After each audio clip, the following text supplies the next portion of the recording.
ಜ್ಞಾನ ವಿಹೀನರಾಗಿರಲು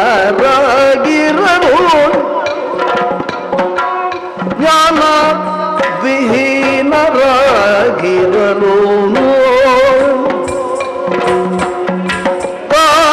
ತಾಯಿಯನಿತು ಸುಜ್ಞಾನ ತೋರಿದೆ ಕೃಪೆಯುಳು ಜಯತು ಜಯತು ಆದಿಮಾಯೆ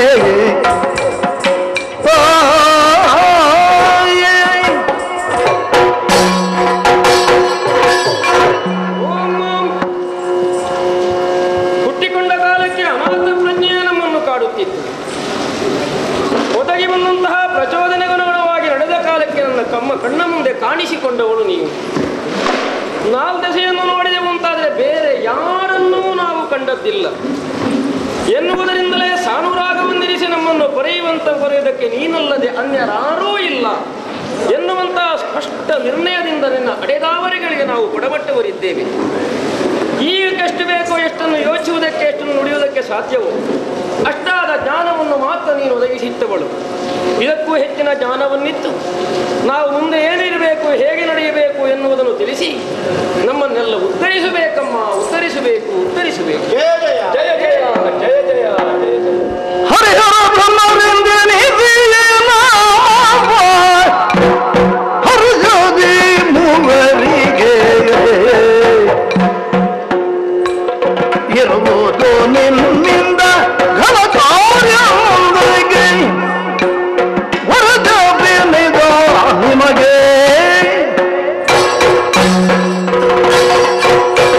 ನೀಲ ಜಲದಿಯ ಮೇಲೆ ತೇಲುವ ಓ ನನ್ನ ಮುದ್ದು ಬಾಲರೇ, ಅಮ್ಮ ಏಳಿ ಎದ್ದೇಳಿ ಸಧೈರ್ಯ ತಾಳಿ. ಮಕ್ಕಳೇ, ನಿಮ್ಮದಾದಂತಹ ಸಂಕಲ್ಪ ಸೃಷ್ಟಿಗೆ ಕಾರಣೀಕರ್ತಳು ನಾನೇ ಆಗಿದ್ದೇನೆ. ನನ್ನ ಮನದ ಮಹಾಲೋಚನೆಯಂತೆ ನಿಮ್ಮನ್ನು ಈ ರಂಗಕ್ಕೆ ಕರೆತಂದಿದ್ದೇನೆ ಮಕ್ಕಳೇ. ಅದು ಜಗತ್ತಿನಲ್ಲಿ ಹುಟ್ಟಿದಂತಹ ಪ್ರತಿಯೊಂದು ವಸ್ತುವು, ಪ್ರತಿಯೊಂದು ವ್ಯಕ್ತಿಯು ಗುರುತಿಸಿಕೊಳ್ಳಬೇಕಾದರೆ ಹೆಸರೊಂದು ಬೇಕು. ಅದಕ್ಕಾಗಿ ನಿಮ್ಮ ಮೂವರಿಗೆ ಒಂದೊಂದು ಹೆಸರನ್ನು ನೀಡುತ್ತಾ ಇದ್ದೇನೆ. ಅದು ರಕ್ತಛಾಯೆಯಿಂದ ಕಂಗೊಳಿಸುತ್ತಿರುವಂತಹ ನೀನೇ ಬ್ರಹ್ಮ ಮಹಾಪ್ರಸಾದ, ನೀಲವರ್ಣದಿಂದ ಶೋಭಿಸುತ್ತಿರುವಂತಹ ನೀನೇ ವಿಷ್ಣು ಪ್ರಸಾದ, ಹಣೆಯಲ್ಲಿ ಕಣ್ಣುಳ್ಳವ ನೀನೇ ಮಹೇಶ್ವರ ಧನ್ಯನಾದಿನ. ಮಕ್ಕಳೇ, ನಿಮ್ಮದಾದಂತಹ ಸೃಷ್ಟಿಗೆ ಘನವಾದಂತಹ ಉದ್ದೇಶ ಹೊಂದಿದೆ. ಅಪ್ಪಣೆಯಾಗಲಿ.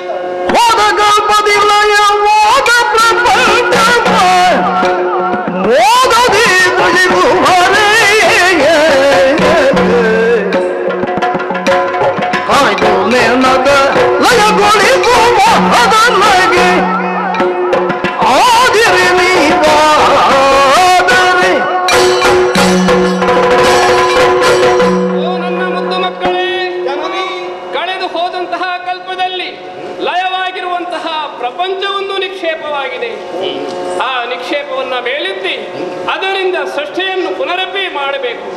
ಮಾಡಿದಂತಹ ಸೃಷ್ಟಿಯನ್ನು ತಕ್ಕ ಹಾಗೆ ಕೊರೆಯಬೇಕು. ಕಾಲಾಂತರದಲ್ಲಿ ಅದನ್ನು ಲಯಗೊಳಿಸಬೇಕು. ಈ ತ್ರಿಕಾರ್ಯಗಳಿಗಾಗಿ ತ್ರಿಮೂರ್ತಿಗಳಾದಂತಹ ನಿಮ್ಮನ್ನು ನಾನು ಸೃಜಿಸಿದ್ದೇನೆ ಮಕ್ಕಳೇ. ಯಾವ ಯಾವ ಉದ್ಯೋಗಕ್ಕೆ ಯಾರ್ಯಾರು ಸಮರ್ಥರೆಂದು ನೀನೇ ಹೇಳು. ಮಗನೇ ಬ್ರಹ್ಮ, ಅಮ್ಮ ನೀನು ಸೃಷ್ಟಿಯ ಕಾರ್ಯವನ್ನ ಮಾಡಬೇಕು ಮಗನೇ, ತವಾಜ್ಞೆ. ಮಗನೇ ವಿಷ್ಣು, ಹೊರೆಯುವಂತಹ ಮಹದು ಕಾರ್ಯ ನಿನ್ನಿಂದ ಆಗಬೇಕು. ಮಹೇಶ್ವರ, ಕಾಲಾಂತರದಲ್ಲಿ ಜೀವಿಗಳನ್ನು ಲಯಗೊಳಿಸುವಂತಹ ಲಯಾಧ್ಯಕ್ಷ ನೀನು, ನಿನ್ನ ಅತ್ಯಂತ. ಮಕ್ಕಳೇ, ಈ ಮೂರು ಕಾರ್ಯವನ್ನು ಮಾಡುವುದಕ್ಕಾಗಿ ನಿಮಗೆ ಪ್ರತ್ಯೇಕವಾದಂತಹ ಗುಣಗಳನ್ನು ಕಳಿಸ್ತಾ ಇದ್ದೇನೆ. ಸಪ್ತರಾಜದ ವಿರುದ್ಧ ಗುಣ ಮೂರು ಮತ್ತೆ ರಾಜದ ಗುಣದಿ ನಿತ್ಯ ಹರಿಯುತ್ತರೆಯೇ. ಮಗನೇ ಬ್ರಹ್ಮ, ಅಮ್ಮ ಸೃಷ್ಟಿಯ ಕಾರ್ಯವನ್ನು ಮಾಡುವುದಕ್ಕಾಗಿ ಇದು ನಿನಗೆ ರಾಜಸ ಗುಣವನ್ನ ನೀಡುತ್ತಾ ಇದ್ದೇನೆ. ಈ ಗುಣವನ್ನು ಪಡೆದಂತಹ ನೀನು ಸತ್ಯಲೋಕದಲ್ಲಿದ್ದುಕೊಂಡು ಸಜಿಸು ಮಗನೇ. ಧನ್ಯನಾದ ಕಂದ ವಿಷ್ಣು. ಪಾಲನೆಯ ಕಾರ್ಯಕ್ಕಾಗಿ ಇದು ನಿನಗೆ ಸಾತ್ವಿಕ ಗುಣವನ್ನು ನೀಡುತ್ತಾ ಇದ್ದೇನೆ. ಸತ್ವಗುಣ ಭರಿತನಾದಂತಹ ನೀನು ವೈಕುಂಠ ಲೋಕದಲ್ಲಿದ್ದುಕೊಂಡು ಪಾಲಿಸುತ್ತಾ ಬಾ ಮಗನೇ. ಕಂದ ಮಹೇಶ, ಲಯದ ಕಾರ್ಯಕ್ಕಾಗಿ ಇದು ತಾಮಸಿ ಪ್ರವೃತ್ತಿಯನ್ನು ನಿನಗೆ ನೀಡುತ್ತಾ ಇದ್ದೇನೆ. ಕೈಲಾಸದಲ್ಲಿದ್ದುಕೊಂಡು ಲಯದ ಕಾರ್ಯವನ್ನು ಅನುಗೊಳಿಸುವ ಮಗನೇ. ಆಗಲಮ್ಮ. ಅಮ್ಮ, ನಮಗೇನೋ ಕರ್ತವ್ಯತ್ರಯಗಳನ್ನು ನೀನು ಬೋಧಿಸಿರುವೆ. ನಮ್ಮಿಂದ ಇದು ಸಾಂಗವಾಗದೇ ಇದ್ದಲ್ಲಿ, ಕಷ್ಟ ಒದಗಿದಲ್ಲಿ ಹೇಗಮ್ಮ? ಕಷ್ಟ ಬಂದರೆ ಚಿಂತಿಸ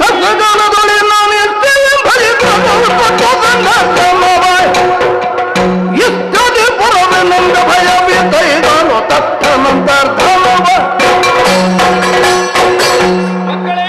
ಅಮ್ಮ, ಭವಿಷ್ಯದಲ್ಲಿ ನೀವು ನಿಮ್ಮದಾದಂತಹ ಉದ್ಯೋಗದಲ್ಲಿ ತೊಡಗಿಸಿಕೊಂಡಾಗ ಬ್ರಹ್ಮ ಸೃಷ್ಟಿಯಲ್ಲಿ ಏನಾದರೂ ಕೆಟ್ಟ ಜಂತುಗಳು ಹುಟ್ಟಿ ನಿಮಗೆ ಅದರಿಂದ ಕಷ್ಟ ಬಂದರೆ ಭಯಪಡಬೇಡಿ. ಇದು ಏಕೋ ಭಾವದಿಂದ ನನ್ನನ್ನು ಧ್ಯಾನಿಸಿದ್ರಿ ಅಂತ ಅಲ್ರಿ, ಪ್ರತ್ಯಕ್ಷಳಾಗಿ ಅಥವಾ ಪರೋಕ್ಷವಾಗಿ ನಿಮಗೆ ಕಾಣಿಸಿಕೊಂಡು ನಿಮ್ಮನ್ನ ಪಡೆಯುತ್ತೇನೆ. ಇದು ನಿಮ್ಮ ಕಾರ್ಯದಲ್ಲಿ ಉದ್ಯುಕ್ತರಾಗಿ ಅಂತರ್ಧಾನಳಾಗುತ್ತೇನೆ.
ಮಗನೇ ನಾರಾಯಣ, ಓ ಮಹೇಶ್ವರ, ಅಯ್ಯೋ ಶಿವನೇ, ಅಯ್ಯೋ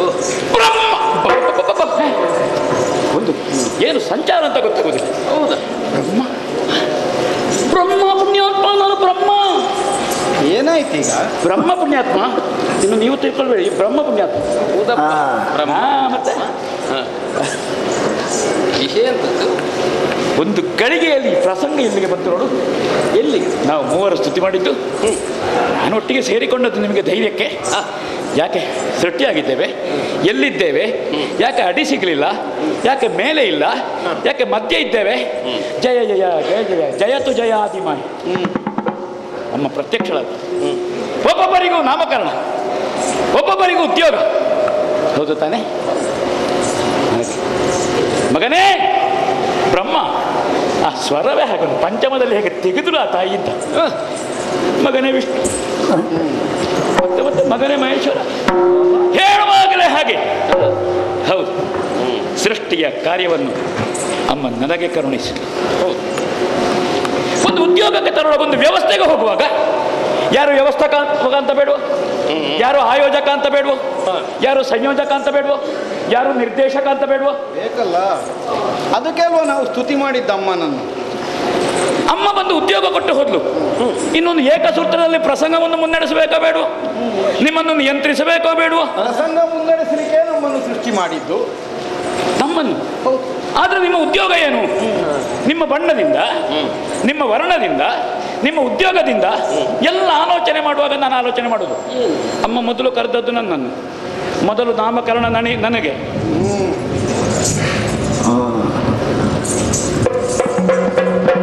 ಇಡು ಬೇಕಾದ್ರೆ ನೀಲವರ್ಣ ಅಂತ ಸಮಾಧಾನ ಕೇಳುವ. ಕಪ್ಪು ಕರಿ ಇತ್ಲಾಗಿ ಕಪ್ಪು ಅಲ್ಲ ಬೆಳ್ಳಗೆ ಬರೋದು, ಹದ ಮಾಡಿ ಕೆಂಪು ಕೆಂಪು ಕೆಂಪು ಕೆಂಪು ಬೆಳ್ಳಗೆ ಬೆಳ್ಳಗೆ ಬೆಳ್ಳಗೆ ಬೆಳ್ಳಗೆ ಕಾಣುವಾಗಲೂ ಹಾಗೂ ಈ ಉದ್ದಲೆಕ್ಕ ಹೇಳಿದ್ರೆ ಇದು ತೋರ ಅಲ್ಲ, ಇದು ಹೀಗುಂಟು. ದಷ್ಟಪುಷ್ಟವಾಗಿ ಊರಿನ ನಾನು ಸೀನಿಸಲು ಅರ್ಥ ಆಗಲಿ ಕೇಳಬೇಕಾ? ಪುಡಿಕೆನೆ ಪುಡಿಕೆನೆ ಒಂದು ಹದ ಎತ್ತರ, ಅತ್ಲಾಗೆ ಉದ್ದವೂ ಅಲ್ಲ, ಇತ್ಲಾಗೆ ಹೀಗೂ ಅಲ್ಲ. ಅದು ಅಮ್ಮ ಮೊದಲು ಉದ್ಯೋಗ ನನಗೆ. ಬ್ರಹ್ಮ ಸೃಷ್ಟಿಪ ಕಾರ್ಯ ನಿನಗೆ ಸೃಷ್ಟಿ ಮಾಡಲಿಕ್ಕೆ ಮೊದಲು ಕರುಣಿಸಿರಲು ಮಾತೆಯು. ಏನಾಯ್ತು? ಮೊದಲು ಮಾಡುವುದು ಹೇಗೆ ಅಂತ ಗೊತ್ತಿಲ್ಲದೆ ಮಾತಾಡುವುದ ನೀವು? ಅರಿತರೆ ನಮ್ಮಲ್ಲಿ ತಿಳಿದು ಮತ್ತೆ ನೀವಿಬ್ರು ತಿಳ್ಕೊಳ್ಳೇ ಇಲ್ಲ. ನನಗೆ ಅರಿತರೆ ನಮ್ಮಲ್ಲಿ ಸರಿಯಾಗಿ ತಿಳ್ಕೊಂಡ್ರೆ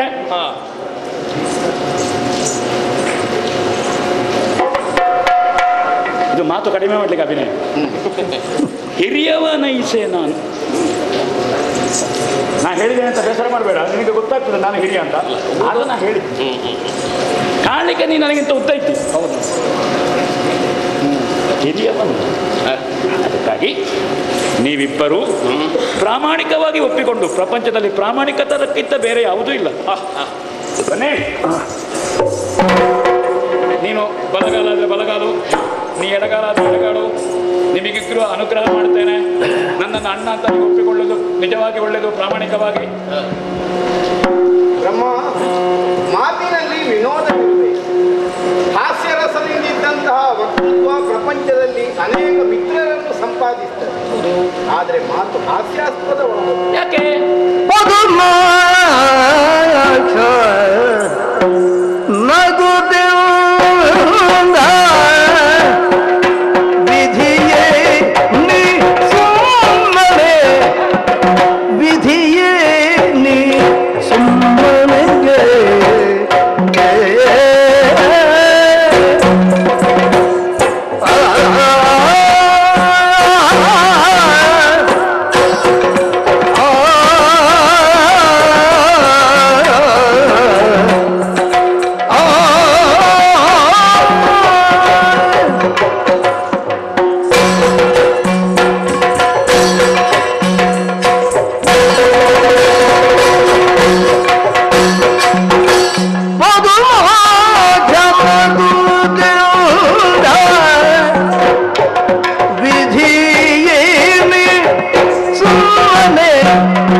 ನೇಮ ಬದಲಿಸುವ ರಾಜಕ್ಕೆ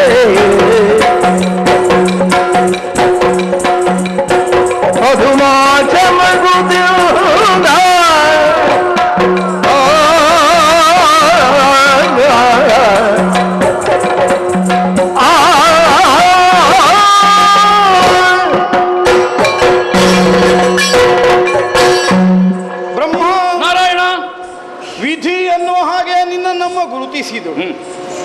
ಒಂದೇ ಶಬ್ದಕ್ಕೆ ನಾನಾರ್ಥಗಳನ್ನು ನಾವು ಕಂಡುಕೊಳ್ತೇವೆ. ಸರಿ. ವಿಧಿ ಅಂದರೆ ನಿಯಮ ಅಂತ ಒಂದರ್ಥ, ವಿಧಾತ ಅಂದರೆ ವಿಧೇಯಕನನ್ನುವುದು ಮತ್ತೊಂದರ್ಥ, ಇನ್ನೊಂದು ವಿಧಿ ಅಂದರೆ ಪ್ರಾರಬ್ಧ ಅಂತ. ಯಾವ ಅರ್ಥದಿಂದ ನೀನು ವಿಧಿಯಾಗುವುದಕ್ಕೆ ಹೊರಟೆಯೋ ನಮಗೆ ಅರಿವಾಗಲಿಲ್ಲ. ದುರಿತವನ್ನು ಅನುಭವಿಸುತ್ತಾ ಇದ್ದವರು ವಿಶಾಲವಾದ ಜಲರಾಶಿಯಲ್ಲಿ ಮುಂದೇನು ಅನ್ನುವುದನ್ನು ಅರಿತುಕೊಳ್ಳುವುದಕ್ಕೆ ಸಾಮರ್ಥ್ಯವಿಲ್ಲದೆ ಬಳಲುತ್ತಿರುವ ಕಾಲಕ್ಕೆ ಕೇಳಿಸಿದ ಓಂಕಾರ ನಿನಾದದಿಂದಲೇ ಪ್ರಚೋದಿತರಾಗಿ ಆ ಜಗಜ್ಜನನಿಯನ್ನು ಕಾಣುವಂತಹ ಸುಯೋಗ ನಮಗೆ ಒದಗಿ ಬಂತು. ಸರಿ. ಆ ಅಮ್ಮ ನಮ್ಮ ಮುಂಭಾಗದಲ್ಲಿ ಪ್ರಕಟಳಾಗಿ ಇಚ್ಛಾ ಮಾತ್ರದಿಂದ ನಮ್ಮ 3 ಮಂದಿಗಳನ್ನು ಸೃಷ್ಟಿಸಿದ ಹಿನ್ನೆಲೆಯನ್ನೆಲ್ಲ ವಿವರವಾಗಿ ನಮಗೆ ತಿಳಿಸಿ ಕರ್ತವ್ಯತ್ರಯಗಳಿಗಾಗಿ ನಮ್ಮನ್ನು ನಿಯೋಜಿಸಿ ಮರೆಯಾದ. ಹೋದ ಕಲ್ಪದಲ್ಲಿ ಲಯವಾದ ಪ್ರಪಂಚದ ಪುನರ್ಸ್ಥಾಪನೆಯನ್ನು ಮನಗಂಡಂತಹ ತಾಯಿ ಸೃಷ್ಟಿಸ್ಥಿತಿ ಲಯಾದಿ ಕರ್ತವ್ಯತ್ರಯಗಳನ್ನು ಎಸಗುವಲ್ಲಿ ಸತ್ವರಜೋತಮೋ ಗುಣಾಧಿಕ್ಯವನ್ನು ಹೊಂದಿದ 3 ಮಂದಿಗಳನ್ನು ನಿಯೋಜಿಸಿದವಳು. ಅಮ್ಮನಿಂದ ನಾವು ಸೃಷ್ಟಿಗೊಂಡವರು. ಅಮ್ಮನ ಉದ್ದೇಶದಂತೆಯೇ ಕರ್ತವ್ಯ ಪರಾಯಣತೆಯನ್ನು ಮೆರೆಯಬೇಕಾದ ಸ್ವತಂತ್ರವಾದಂತಹ ಅಭಿವ್ಯಕ್ತಿ ನಮಗೆ ಈ ಹಿನ್ನೆಲೆಯಲ್ಲಿ ಖಂಡಿತವಾಗಿಯೂ ಇಲ್ಲವೇ ಇಲ್ಲ.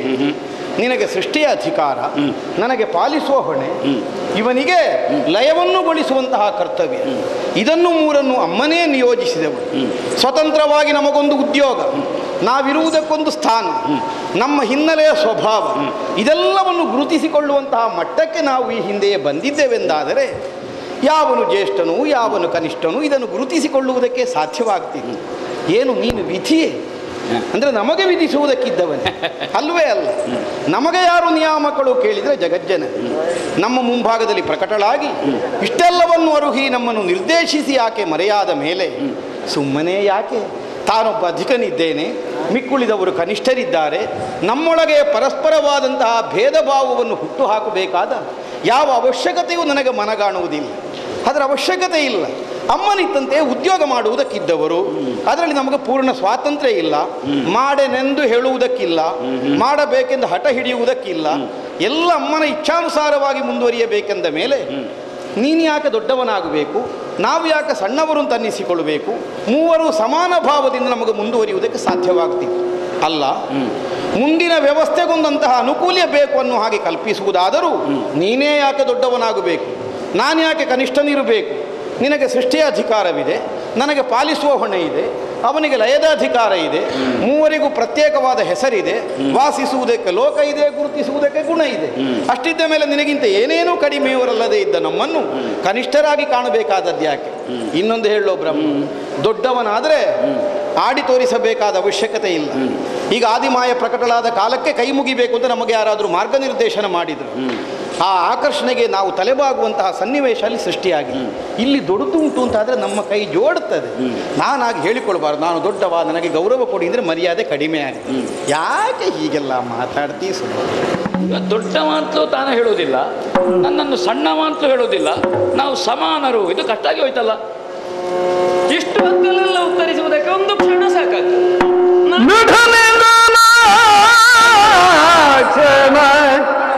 ಕ್ಷಣದಲ್ಲಿ ಹೇಳ್ತೇನೆ ನಾ ದೊಡ್ಡವ ಅಂತ. ಲಯದಧಿಕಾರ ಪಡೆದವನೈದೆ ನಾನು, ಲಯದಧಿಕಾರ ಪಡೆದವನೈದೆ ನಾನು.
ನಿರ್ಣಯಕ್ಕಾಗಿ ನೀನು ತೊಡಗಿಕೊಂಡದ್ದು. ಮನದ ಅಭಿಪ್ರಾಯವನ್ನು ಇವನು ಹೇಳಿ ಆಯಿತು. ಇಷ್ಟೆಲ್ಲ ಯೋಚಿಸಬೇಕಾಗಿಯೇ ಇಲ್ಲ. ಒಂದು ಕ್ಷಣ ಸಾಕು ನಿರ್ಧಾರ ಮಾಡುವುದಕ್ಕೆ.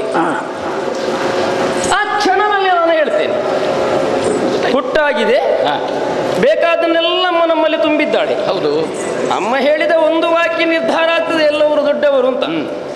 ನಿಮ್ಮಿಂದ ಘನ ಕಾರ್ಯ ಅಂತ ಮಾಡಿ ಆಗಿದೆ. ಅದರ ಹೊರತಾಗಿ ನಿನ್ನನ್ನು ನೀನು ಸ್ಥಾಪಿಸಿಕೊಳ್ಳುತ್ತಾ ನಾವು ಮಾಡುವಂತಹ ಯಾವ ಕೆಲಸವು ಕನಿಷ್ಠವಲ್ಲ, ಹಗುರವಲ್ಲ, ಘನವಾದದ್ದು. ಹೌದಪ್ಪ. ಆದರೂ ನಾನು ಹಿರಿಯವ ಅಂತ ಸ್ಥಾಪಿಸುವುದಕ್ಕೆ ಕಾರಣಗಳನ್ನು ಬಹಳಷ್ಟು ಕೊಟ್ಟಿದ್ದೆ. ಹೆಸರಿನಿಂದ ನನ್ನಲ್ಲೂ ಹೆಚ್ಚುಗಾರಿಕೆ ಉಂಟು. ವರ್ಣದಿಂದ ಮಾಡುವ ಉದ್ಯೋಗದಿಂದ. ಹೌದಪ್ಪ. ನನ್ನನ್ನು ಮೊದಲು ಕರೆದಿದ್ದಾಳೆ, ನಾಮಕರಣ ಮಾಡಿದ್ದಾಳೆ, ಎಲ್ಲ ಮೊದಲು ಮಾಡಿದ್ದಾಳೆ. ಆದರೆ ಹೆಸರಿನಲ್ಲೇ ಅರ್ಥವನ್ನು ಹುಡುಕ್ತದೆ ಅಂತ. ಆದ್ರೆ ಈಶ ಅಂದ್ರೆ ಏನು? ಈಶ ಹೊಣೆ ಉಳ್ಳವನು ಅಂತ, ಅಧಿಕಾರಿ ಅಂತಲೇ ಅರ್ಥ. ಹೌದು, ಆ ಕೆಲಸಕ್ಕೆ ಹೊಣೆ ನಿನಗೆ. ಹೌದಪ್ಪ.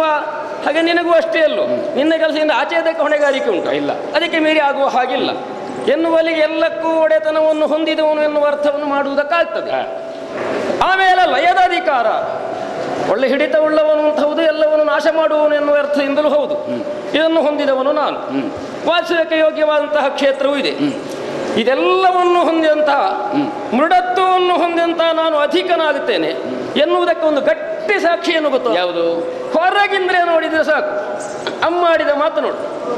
ಎಂತದ್ದು? ಹಣೆ ನೋಡ, ಮೇಲೆ ಮೇಲೆ ಮೇಲೆ ಮೇಲೆ ಮೇಲೆ ಮೇಲೆ ಹಣೆ. ಎಂತದ್ದು ಹೀಗೆ? ಇನ್ನು ಏನು ಬರೀಲಿಕ್ಕಿಲ್ಲ ಅದ್ರಲ್ಲಿ. ಅಲ್ಲ, ಸಾಕು ಅಂತ.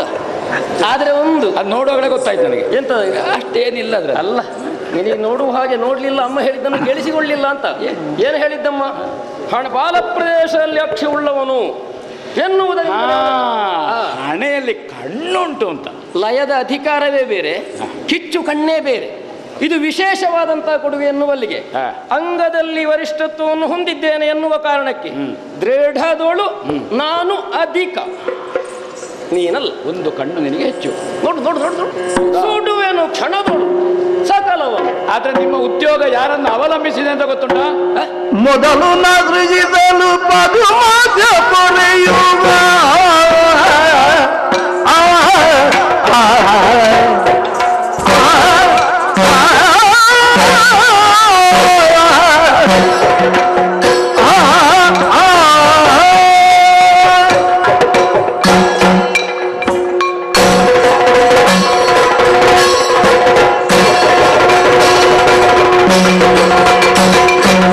ಮೊದಲು ಸೃಜಿಸಲು ಪದುಮಾಸ ಪೊರೆಯುವ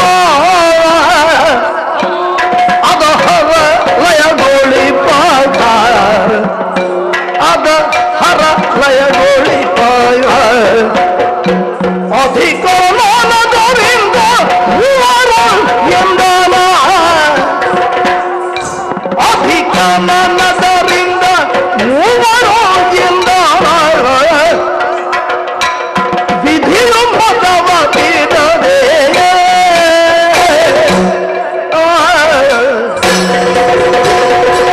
ಮೊದಲು ಸೃಜಿಸಲು ಪದುಮಾಸ ಪೊರೆಯುವ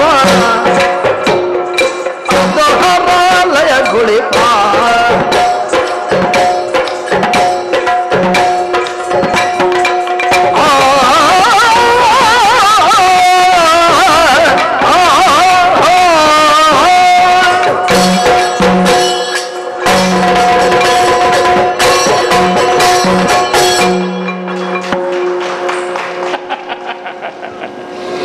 ಮೂವರಿಗೂ ಉದ್ಯೋಗವನ್ನು ಕರುಣಿಸಿದ್ದಾಳೆ.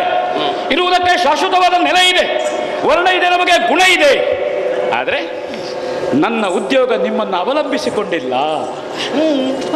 ಸ್ವತಂತ್ರವಾದ ಸ್ವತಂತ್ರನಾಗಿ ನೀವು ಮಾಡಿ ಬಿಡಿ, ನನಗೆ ಉದ್ಯೋಗವನ್ನು ತೊಡಗುವುದಕ್ಕಾಗುತ್ತೆ. ಒಂದು ವೇಳೆ ನಾನು ತೊಡಗಿಲ್ಲ ಅಂತ ಇಟ್ಟುಕೊಳ್ಳೋಣ, ನಿರ್ವಹಿಸುವುದಕ್ಕೆ ನಿಮಗೆ ಉದ್ಯೋಗವೇ ಇಲ್ಲ. ಸುಮ್ಮನೆ ಕೈಗಟ್ಟಿ ಕುಳಿತುಕೊಳ್ಬೇಕು. ವೈಕುಂಠದಲ್ಲಿಯಾ ಅಲ್ಲ, ರಜತಾದ್ರಿಯಲ್ಲಿ ಉದ್ಯೋಗ ಏನು? ಸೃಷ್ಟಿಪ ಕಾರ್ಯ ಮೊದಲು ನಾ ಸೃಜಿಸಲು ತೊಡಗುವುದು ನಾನು. ಬೀಜವಾಪನ ಮಾಡದೇ ಇದ್ರೆ ಮೊಳಕೆ ಬರುವುದಕ್ಕಿಲ್ಲ, ಮೊಳಕೆ ಬಾರದೇ ಇದ್ರೆ ನೀರುಣಿಸುವುದಕ್ಕಿಲ್ಲ, ಗೊಬ್ಬರ ಹಾಕುವುದಕ್ಕೂ ಇಲ್ಲ. ಒಬ್ಬ ಕೃಷಿಕನಿಗೆ, ಬೇಸಾಯಗಾರನಿಗೆ ಉದ್ಯೋಗ ಎಲ್ಲಿ? ಬೀಜವಾಪನವಾಗಬೇಕು.